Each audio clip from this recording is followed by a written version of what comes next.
Morning and welcome back to breakfast. We're heading to Snells Beach here in Tamaki Makaurau, Auckland now, where paw prints have been spotted along the beach a little too close to native bird nests. Conservation volunteers have been keeping a close eye and they may have caught the suspect. Have a look at this.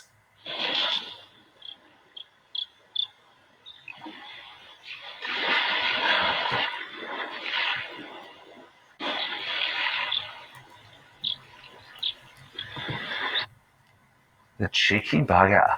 So endangering native New Zealand birds, they wanted to put an end to it. Volunteer Jackie Russell is with us now to tell us more about it. Morning, Jackie. How are you? Atamarie. Yeah, good, thank you, Matt. Good. This is a pretty special part of the world that you live in, right? And especially our country. Yes, it is. We're a small group that started up here, Snells Shoreline Conservation Community. We're part of Forest and Bird for the region. And yeah, we're pretty lucky to live in this little place where there's endemic wildlife right on our doorsteps. And so what was it that you were noticing, Jackie? What did you see happening? The first signs that we had was that the Tuturi Whatu, the New Zealand dotterel nest, had its eggs completely demolished from the nest, and then we did some very amateurish tracking and saw at least 500 metres round circuit of paw prints going up and down the beach. And so you became a group of local detectives, right? You decided you needed to get to the bottom of this.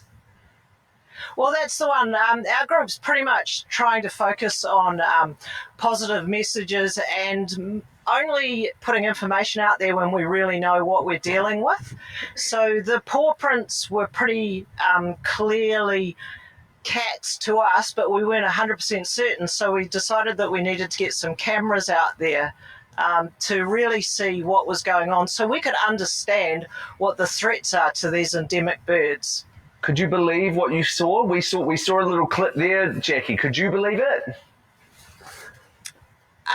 Look, to be honest, I was actually pretty devastated, but also excited because the cat issue is a massive one for conservation in New Zealand.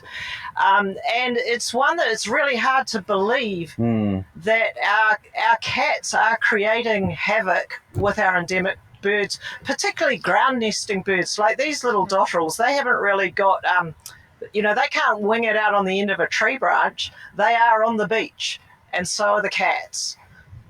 So what do you do, Jackie? What do you do about this? You know what the problem is now. You've seen it on the cameras, but what do you do about it? Okay, so this is the part that's really frustrating. We have spoken with Auckland Council. They have been massively supportive, giving us training, coaching, helping us with barriers that keep people out, helping us with dog management. We've been to DOC. We've talked to them about it because we're very focused on best practice. We don't want to do anything that's actually going to create harm. We want to do the right thing to protect the birds. And you know what? There's nothing we can do. There is no option for us. We can trap rats. We can trap stoats. We don't want to trap my neighbour's moggy or even my own moggy. But there's no legislation. There's very little we can do about it. So I guess then you just try and put some messaging out there to the community. Is that what you're hoping for, Jackie? That people will understand what the issue is and hopefully maybe do something about it in their own home with their own cats? You are totally onto it there, Matt. That's what we want. We would like the community, like the short term, if anyone recognises this cat, please get in touch with us because we would like to understand more about why the cat is on the beach. But, this cat's only one of many. When this cat is safely tucked up in its owner's home at night, there'll be another one tomorrow. So, yes, short term, come to us if it's your cat and help us understand the issue.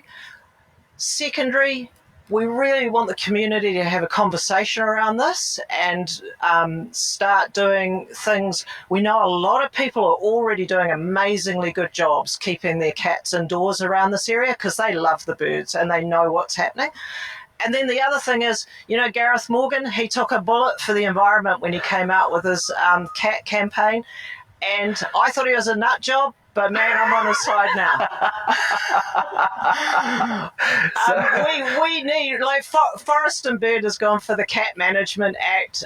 There's also Predator Free New Zealand that is lobbying for it. SPCA is even involved in it, and we really need. I'm not a big legislation fan, but to get the mainstream message out there, it looks like that is going to be what's needed. So a formal apology to Gareth Morgan from Snells Beach this morning, Jackie. Yeah. That's the one. Hey, why does this matter so much to you? Why do you care so much, Jackie? Okay, so this is much more than cute little birds on the beach. This is actually about biodiversity. And, I have mokopuna, I have a 5-year-old and a 2-year-old who I love immensely. And if we look at things like David Attenborough, he talks about the contribution biodiversity makes to climate change. So we need these little birds here. We can't just pack them up and put them in a sanctuary somewhere, where, I might add, feral cats are also getting into those wildlife sanctuaries like at Tawharanui, Omaha Shorebirds, which is just around the corner from here. So those little birds, we have orca off our shorelines here, we have dolphins, they're all the rock stars, the kiwi, everything. But the tūtere whatu is also really, really vital for the whole ecosystem on this beach. I love it, Jackie. I love your passion and the work that you and the volunteers do. Thank you so much. And I'm pleased you got some evidence. Thank you for the opportunity. Yes. Well, honestly, it's pretty sad. We're still continuing to collect the evidence. Even last night, the cat was at both nests that we have down here. The cheeky bugger. Hey, well, thanks so much, Jackie, and hopefully people take note of this and help you out in the community. That's Jackie Russell joining us from Snells Beach. Really appreciate your time this morning. Ka pai, thank you.